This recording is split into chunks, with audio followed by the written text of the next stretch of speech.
Just don't mix it into your drink. Which brings us to our next point. This stuff tastes terrible. First time I had it, I mixed it into my cacao and it ruined the whole drink. Made it unbearably bitter, like drinking soap, and turned my mouth slightly numb. I almost vomited and couldn't get the taste out of my mouth. Just use capsules or oblate bags. Lastly, Voacanga root bark powder can contain large woody chunks. So to spare your digestion, I recommend filtering those out. But how did Voacanga help me specifically?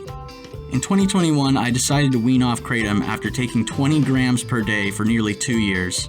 When I started skipping days, I would take Voacanga powder in the mornings, Blue Lotus in the afternoon, and Akuama at night.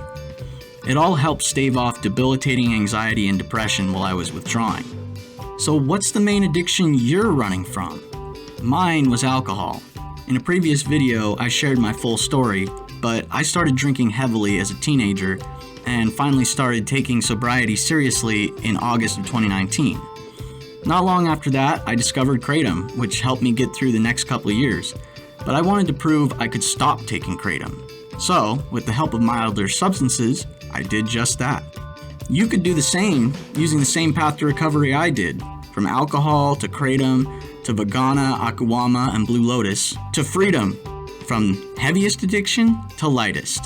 It's a slow but comfortable process that helps us ease through it. So if you want to learn about another botanical that's a natural aphrodisiac and dream enhancer, check out this playlist on Blue Lotus. Thanks for stopping by. According to YouTube's guidelines, videos that attempt to educate are documentary by nature and do not glorify the use of drugs, and both abide by community safety guidelines and are eligible for monetization. The following video does not glorify the use of drugs. Instead, it attempts to be non-biased while delivering vital life-saving information disguised as entertainment.